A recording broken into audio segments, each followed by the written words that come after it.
Hello and welcome to Set Talks, the podcast that helps you navigate and connect with the Colorado film scene. I'm your host, Nick Fiorella. Today's guest is Kevin Smith. He is the Chief Executive Officer for the nonprofit Denver Film, which is a cultural institution that produces the award-winning Denver Film Festival, which is, of course, a huge film festival. They also produce the popular summertime series Film on the Rocks at Red Rocks Park and Amphitheater, and provides year-round film programming and education at the Sie Film Center. So you sound like a very busy guy. How's your week going, man? It's going great. We've got a ton of films that are still playing at the Sie Film Center right now, and then we're getting ready for the Denver Film Festival in about 2 weeks.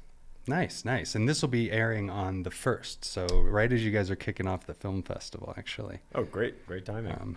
But yeah, I've been to a couple events at the Sie Film Center. Sie Film Center. Sie Film Center. Okay, good to know. So yes, the Sie Film Center, like by Whiffam Co. And then I know Denver Community Media. They have an event coming up. Looking forward to going to that, and it's a great spot. Yeah, we love it. Nice bar too. They make good drinks. That's right. Well, just to dive into this, Kevin, tell me about like your video production or nonprofit management experience, and ultimately like what led to being the Chief Executive Officer for Denver Film. Great question. I'll start with the nonprofit side first. My whole life, I've volunteered. My dad did a lot of work with the Boys and Girls Club when I lived in Detroit, and I just was always kind of spending my weekends doing those types of things, and so it was kind of ingrained in me. When I was 18, I started a nonprofit organization called Live to Give Foundation with my best friend at the time. And we really what we wanted to do is we had started to read these articles about, major nonprofits and how less than, 10 cents on the dollar that was being donated actually went to any of the causes. And so we decided that we were strictly going to raise money and every dollar would go exactly where you intended it to go. So it was also at the time of like social media had really started to kick up. We were one of the early schools to have access to Facebook. And so we were like, we can start to let's make videos and tell the stories of the people that we want to help. But then on the other side of it, we realized that the people we were helping didn't know who was helping them. And so we would basically have these series of 3 videos that we would do. So the first one was the story of the family that we were, trying to help, like what was going on with them and what their needs were. The second would be whatever sort of major fundraising activity we had, we would record that and then record all the people that were there so that they could say, why is, helping this family so important to them? And then the third would be whatever the outcome was. And so it was a great way to just be able to connect, throughout the entire process, but also as a donor, you could just give money and that could be it for you. You could give money, come to the fundraiser, watch the videos, share the videos, see the impact that you made all the way through if that's what you wanted to do. And the families that we were helping at the time could see wow, there are people coming out of the woodworks that we have no connection to whatsoever that are doing all this stuff to help us. That's awesome. Yeah, so it was amazing, and we did that for about 7 years, and we kind of moved from individual families and started doing a lot of economic development work down in Detroit. So we were fundraising for, we helped build the first youth hostel in the city in 90 years. We basically helped buy a city block and then repurposed it, and then the families that were going to move into them gave all these people training and helped them so they were able to build the houses that then they and their family and neighbors were going to live in. That's so awesome. All sorts of stuff like that. And it was all tied to video production. Right. And documenting it like that so that people can kind of tune in and see what's really being done. And also just when you're working on videos like that, the emotional side of it is always so interesting. And, when you can make a video, when people watch it, you can feel the engagement and the heart that's in it. I love making videos like that when I can. I've done videos for Habitat for Humanity for work and stuff, and it's always really cool to hear people's personal story like that. Yeah, very much so. Well, what about Denver Film? So you're from Detroit, you moved out to Colorado and got involved with Denver Film. How did that happen? Yeah. So I graduated in '08. I was a finance major, and '08 was not a great year for the economy, as you might remember. Sure. I basically had like a bunch of job offers on a Friday, and then on Monday I woke up and they were all gone. And I was like, well, I don't know what I'm going to do. I knew at that time the legislator who wrote the film production tax incentive bill in the state of Michigan, um, and kind of just like stumbled into production. So I worked on Gran Torino, and that was like my introduction to really the industry. And I thought, oh, this is easy. I mean, it's like 8-hour days. Everyone knows what they're doing. One shot takes. Like, life is good. And then I got on the second film, and it was the complete opposite. And I was like, this is normally what it's like. But I ended up working on, a ton of films in a 2.5 year period, and some TV shows. And kind of just had that moment of like, do I move to LA? Do I go to New York? And instead, I ended up starting a social media agency, which kind of tied both of those, my previous lives together. And so we like blew up really fast, and we started getting major clients. We had a ton of like national brands that very well.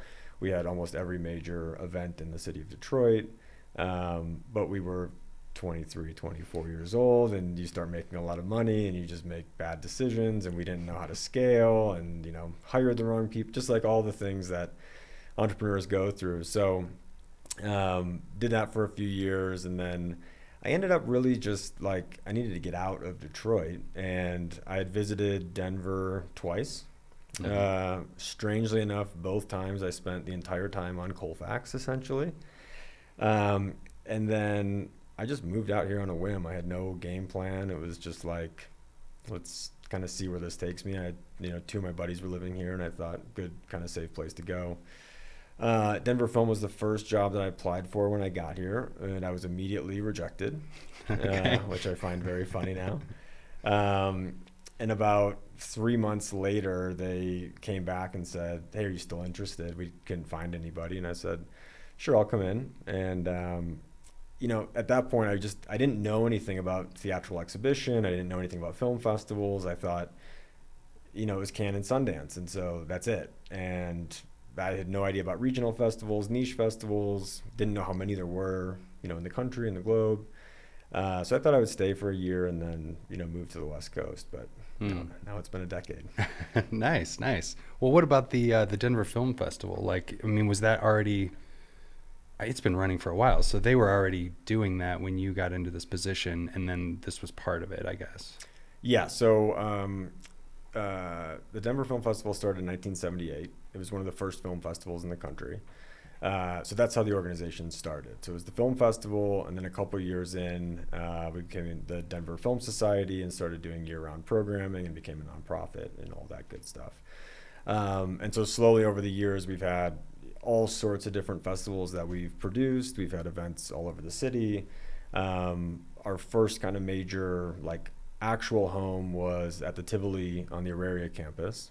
So we were there for a number of years. And then in 2010, we moved into what was called Neighborhood Flicks. And then the Lowenstein Theater complex, I think at one point. And then we bought the building in 2012, so now that's the Sie Film Center, which is our year-round home. Gotcha. Okay.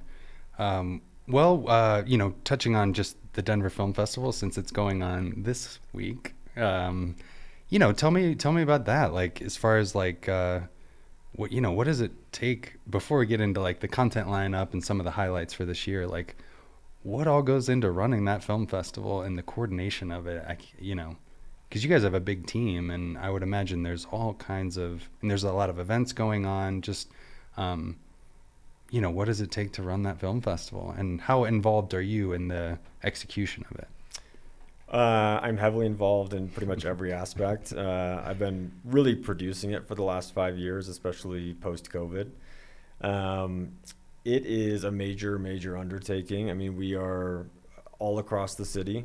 In a ton of different venues. So there's obviously screening venues, but then there's partner events that are going on. There are parties and receptions and all sorts of things. So, it's really spread out. We have about 35 year-round staff, and then we add about another 100 for the festival. And then in addition to that, we have 400 to 500 volunteers who help kind of make it all happen. But you're talking about 185 plus films, and every one of those, some of those films screen once, some of those films screen 2 times, some 3 times, and so it's all over the place at any given point. It's a Sophie's choice of what am I going to go see, because there's so many things going on. And for us, that's a huge challenge to try to, like, how do you counter program some of these pieces? And we know ultimately there's going to be things that the same audience is going to want to see, but you can only pick one. And Right. I think that's a luxury that we have, that we're able to bring that much kind of content and experience here to Denver. But it is really hard when we're trying to schedule that and make sure that we want everyone to be able to see as much as they want to see. So that's always a major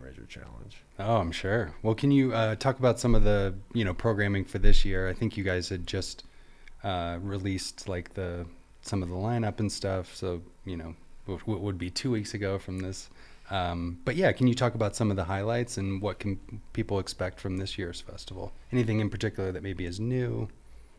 Yeah, everything's new, which is great. Right. I think, what's really interesting this year is last year we were still dealing with the multiple strikes that were going on in the industry. So there was kind of a different type of content that was available, and a lot of things, were held back and didn't get released, or distributors didn't know exactly what they wanted to do with them for awards season. So our program last year was great, but it was definitely much more of an international focus. This year we have some amazing, American titles, which I think is always great. But we really were able to get everything that we wanted, which is fantastic. And so, some of the big highlights, I think, between our gala presentations and our special presentations, it's really like the what's what of award season buzz. I think we've got a ton of best picture contenders that are kind of floating around in our program.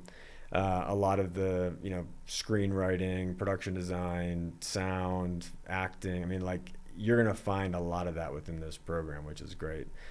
Tonight, our opening night is The Piano Lesson, which is Malcolm Washington's feature debut, which does not feel like a feature debut at all. It seems like he's been doing this for a very, very long time. And obviously, he's Denzel Washington's son, so he's seen the industry. But, it's an August Wilson play adaptation, which I think is always, when you have something iconic that already has a following and, has had such a life of its own in the theater stage, it's really hard to be able to bring that to life, on screen. And it blew me away. It's so good. The acting in it is like masterclass across the board. Danielle Deadweiler, I think, gives the performance of the year, one of the performances of the year for sure. She's definitely going to be Oscar nominated in my opinion, but John David Washington is also in it, and it's like you just can't take your eyes off him when he's on screen.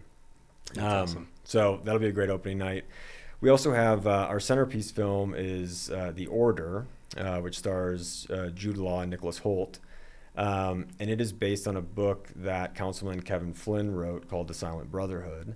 And it's really kind of the rise of this white supremacist group, all the true story. And becomes kind of a cat and mouse thriller in this film, but a lot of Denver ties to it, and I think that's going to be a big one. That'll be at the Ellie this year, so that's kind of our big red carpety kind of buzzy film, which will be a lot of fun, and Kevin Flynn is going to be there for a post-film Q&A, which I think will be fantastic. Another film, our closing night film, is September 5, which is about the hostage situation during the 1972 Munich Olympics, told from the perspective of the ABC News, ABC Sports team that broke the story and shared it live globally. It is just one of those films where you're locked in the entire time and can't breathe, and even though you know what's happening, it is, it's still like a very, very emotional, like I needed a deep breath after watching that. Nice. But it's such an amazing film, and I think has best picture vibes kind of all over it. So That's awesome. What about, like, I know you guys in the past you do segments of shorts and stuff, and like animation, short segments and feature films and like virtual reality too. Don't you guys do a whole like virtual reality kind of segment of experiences. Do you guys still do that, or? We do. We have the shorts. We've got animation. We've got student shorts. I think we have 6 or 7 shorts packages this year, international shorts. So plenty of things to go and check out there. We basically starting in, I think 2016 or 2017, had been doing VR. We kind of got into immersive for a little bit. And, last year we ended up not doing VR because a lot of the other film festivals that we normally would be scouting to bring VR back didn't do them. So we did kind of an immersive setup. And really what we decided this year, there's some great groups in town, like the Denver Immersive Gathering, Immersive Denver, that are really doing some great stuff in that space. And we just felt like we'd rather partner with organizations that have kind of taken the mantle. Sure. Versus trying to produce that on our own and really, get back to what we know how to do best, which is great theatrical presentations. And, so we love those guys and want to continue to partner with them and support what they're doing. And also those two mediums have changed a lot in the last 5 or 6 years. I mean, it's become much more cost prohibitive to be able to mount huge immersive productions because it's, hey, can you bring out 10 or 15 actors and put them up for 2 weeks? And, do you have a space to, we don't have all of that space to be able to do those kinds of things like a normal, like a black box theater or something might be able to do. So, we're always here to support it. We love the medium, but not in this year's program. Ah, no, that's cool. I was obsessed with it like everybody else, like 5 years ago. And, I feel like after COVID, it's like a lot, people probably don't want to be like putting on headsets like one after the other and stuff. But I've always been fascinated by that kind of storytelling and whatnot. Yeah. What about like local Colorado-based films? Do you guys? I think there's a segment, right, for like local Colorado films, and what do you guys do? What can people expect from that segment? And ultimately, how do you guys connect with the filmmaking community around Colorado? Yes, we have our Colorado Spotlight section. So there's a shorts package and then a number of feature films. This year is actually super robust. I think we've got some narratives, we've got some documentaries, we've got people like Jeff Orlovsky, who is bringing back Chasing Time now, who did Chasing Ice, Chasing Coral, Social Dilemma. And this, I think, will be great. He's going to do an extended conversation, he and the team, which will be wonderful. And then, Taylor McFadden, who's a local filmmaker here. She's got a film called Lovers, which is a great narrative, which is going to be a lot of fun and has some really amazing talent in the film, too. So it's nice to be able to see a mixture. I think some years we end up with a lot of docs or, no narratives or, maybe only a couple films. So it's been great that there's so much more that's being produced here or has local ties here.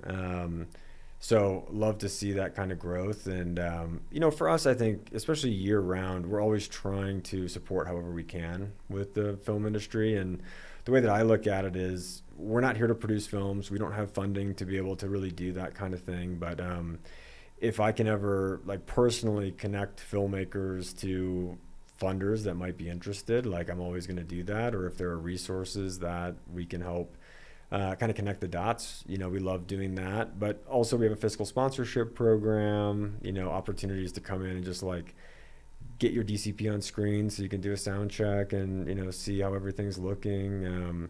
So just a lot of that kind of stuff. And then, the industry at large just really trying to, as you and I have kind of talked offline about a little bit, just looking at how do we really bridge the community and start to get the right people in the right conversations and kind of change, I think, what the conversation has been for a long time and get it to something positive with a roadmap of where we can go next.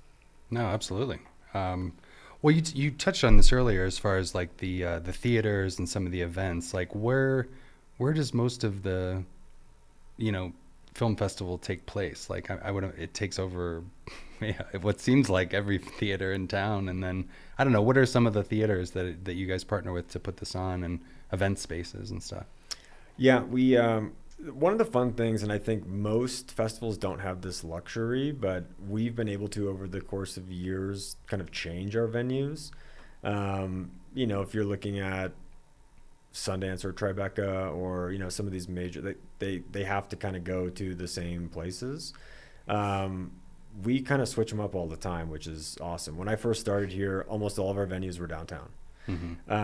Now we have the Denver Botanic Gardens. We have the Ellie Calkins Opera House, obviously, the Sie Film Center, which is our home. We have the AMC on 9th in Colorado. And then we've really expanded our footprint over at the MCA at the Holiday Theater, which is up by North High School. The MCA has done a great job of renovating that space, and it is super cool and has like all the vibes of a 100-year-old theater, but also feels brand new and hip and cool, very MCA-like. So those are great places to see a movie for sure. And then on top of that, like our opening night party this year is at a new bar called Mockingbird, which is in Rhino, which is it is very like immersive style kind of space, which I think will be a lot of fun for people. Our closing night is at the Jonas Brothers Fur building. So Cool. we'll be taking that over and kind of throwing a bash there to close out the festival.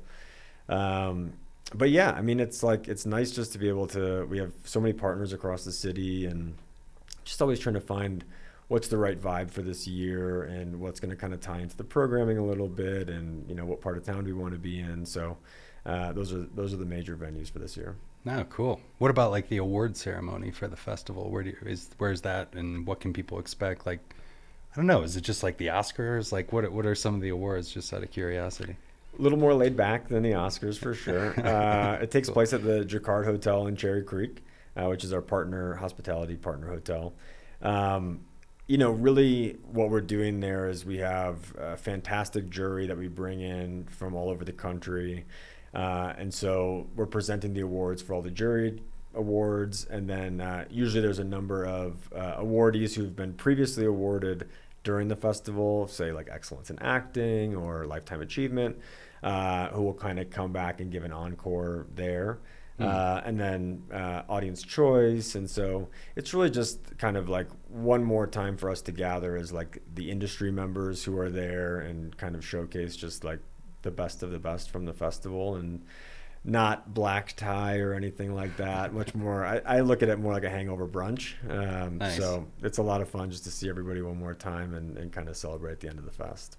Yeah, I mean, at each film, everyone's kind of rating it, right? Like, you guys pass stuff out, and like, that's got to be quite a job to be like tallying those up like throughout the festival to get it all ready for that last day and stuff. But yeah, we used to have a whole bunch of volunteers who would have to count every single night, every single screening. Now we do online balloting, so there you go. It makes it a little bit easier, a little bit greener. So that's helped a little bit, but it's always fascinating because you really have no idea what's going to actually win. Sure. Which I think makes it fun every year. No, absolutely. That's cool. Well, so for our listeners, what's the best way to get tickets? Do you have different type of passes? Yep, you can go online, denverfilm.org.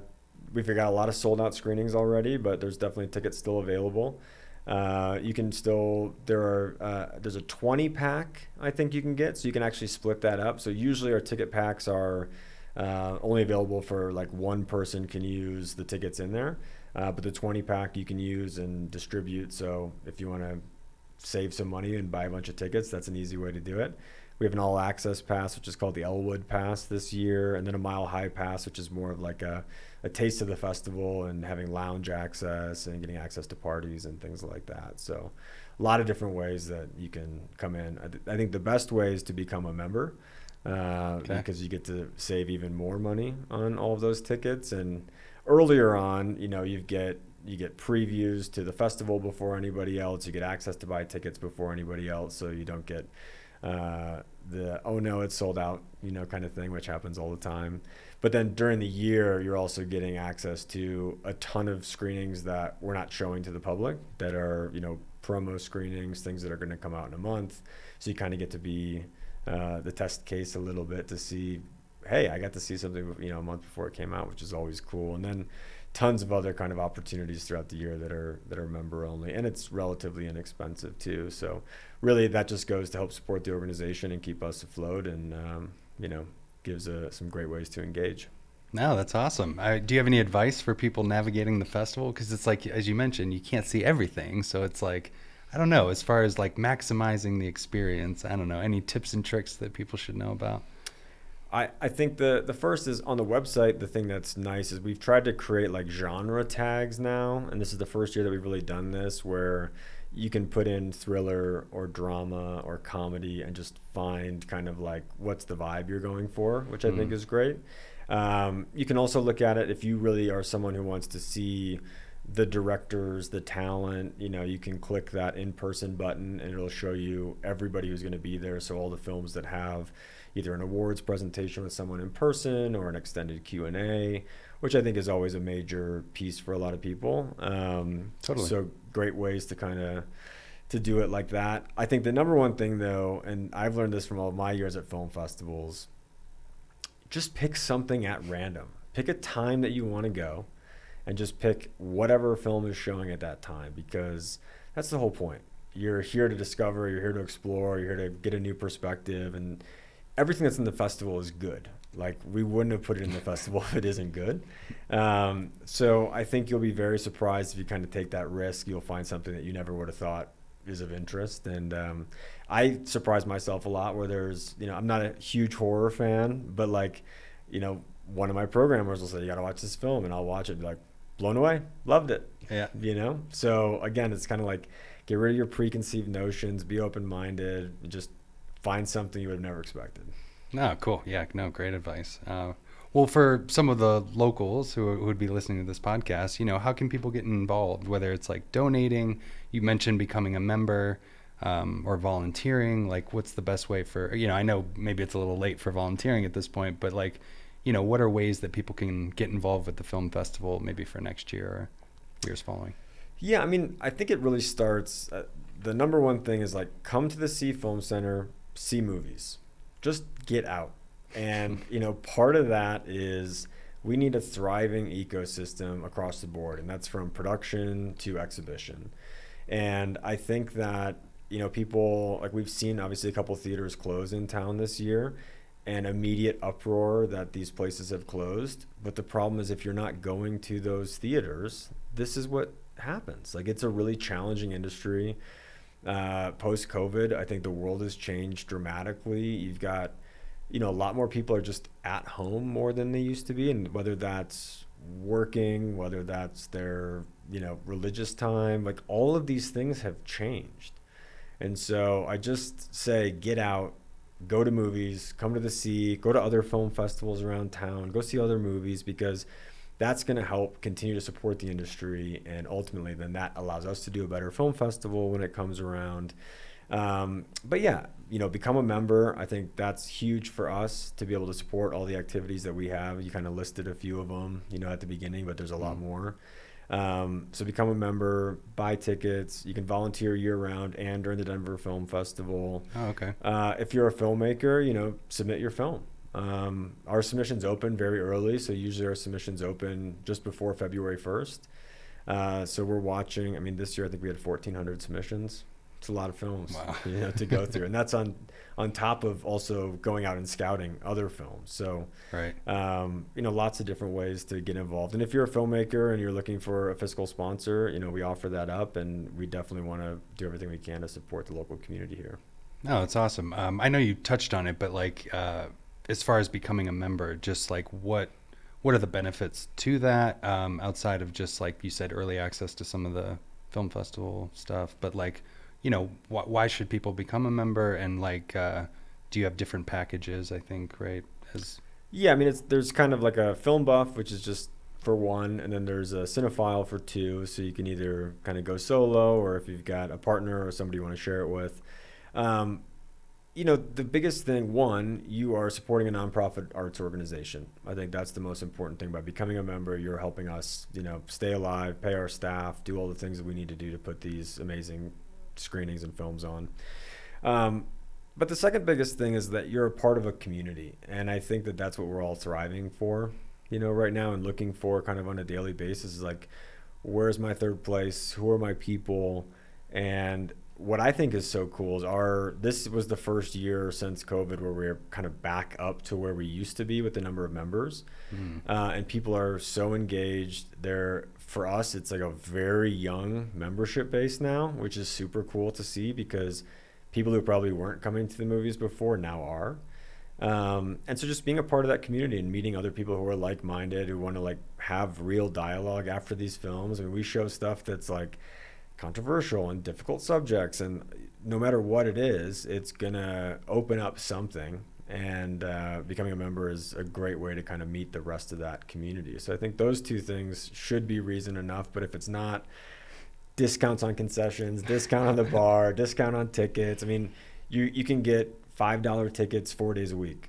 You can't beat that. Yeah. Or you can go to the Regal and pay $27 for the same thing. So again, I think our theater is better, so please come to the See. Absolutely. No, I love the vibe there for sure.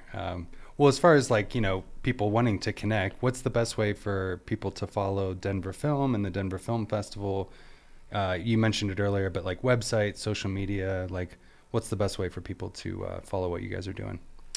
Yeah, we big following on Facebook, Instagram, our website. Sign up for our email newsletter. We're on Letterboxd. We're on YouTube. So we're kind of all over the place and trying to create the right content for each of those platforms, which always is an interesting challenge. But yeah, we're out there. I think signing up for the newsletter is the best way. You're going to get stuff up to date. And again, if you're a member, you're going to get other information that other people are not getting in real time. So another great way to just stay connected with us.